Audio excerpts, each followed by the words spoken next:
Hi friends అందరికీ good evening. Oh my god, నేను ఏడుకో వచ్చినంటే రోజు వీడియోలు పెట్టినా కదా కొత్త ఇంటికాడ. నేను వాడికి పనికి పోయినా బొద్దుగాల చూసింటారు బస్సులో వీడియో చేసిన. పనికి పోయినా ఇల్లు వస్తుండే పక్కల, ఆడ పనికి వచ్చి పోదాం అన్నట్లు 12 అయింది. ఒక కాంట అయిపోయింది. అప్పటికి ఒక కాంట నడుస్తుంది, ఇంకొక ఏమైనా పెట్టినా. అది నేను పెట్టినా, నేను పోతా వద్దే, నాకు పని ఉంది, జర దావతుంది. పక్కలో అడక చెప్పిండ్రు పోకుంటే బాగోదు అని చెప్పి అడిగైతే వచ్చిన ఇంటికి. 12 గంటలకు వచ్చి ఇంటికి వచ్చే వరకు ఒకటైంది.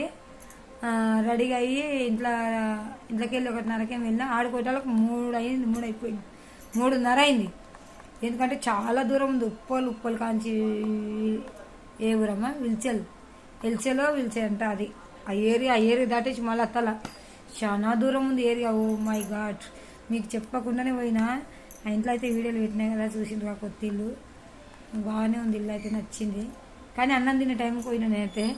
నా చిన్న బిడ్డ పోయింది ఫస్టే, రథం సత్యనారాయణ కథ చేపిస్తే టెంకాయ ఇచ్చిందంట. ఇంకా పోవాలనే ఎట్లుందో ఇల్లు చూడాలని ఆశతోనే పోయినా.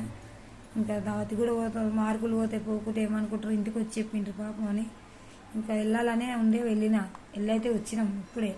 4 గంటలకు వెళ్తే ఇప్పుడు 7 గంటలకు దిగినాం. అంతే, అంత దూరం ఉందన్నమాట అది. లైక్ చేయండి, షేర్ చేయండి, సపోర్ట్ చేయండి ఫ్రెండ్స్. ఒకటి మర్చిపోయినా, ఇంట్లో అయితే 1K అయిపోయింది, సబ్స్క్రైబర్ 1K అయిపోయింది. ఇట్లే సపోర్ట్ చేయండి ఫ్రెండ్స్ ప్లీజ్. కేక్ పోతాం అనుకున్నాం కానీ ఇప్పుడు వచ్చిన అలసిపోయినట్లుంది పానం. చాలా దూరం ఉంది కదా. డీసీఎంలో వచ్చేటప్పుడు దాంట్లో టాటా ఏసీలో కూడా వీడియో తీసిన కదా, చాలా అలసిపోయినట్లుండే. మళ్ళీ డల్ వర్షం వస్తుంది, కప్పుకొని చేసి వచ్చిన దిమాగ్ ఖరాబ్ అయింది. వీడియో తీసినప్పుడు ఒక్కడే లేదు వర్షం. ఇట్లోసారి పడుతూనే ఉంది, బండి కింద పొంచి. ఇంకా 1K అయితే సబ్స్క్రైబ్ అయింది. కేక్ పోతాం అంటున్నా బిడ్డ, కానీ ఇప్పుడు వద్దమ్మా ఆదివారం పోతామని చెప్పిన. ఇట్లే సపోర్ట్ చేయండి ఫ్రెండ్స్ ప్లీజ్. బాయ్.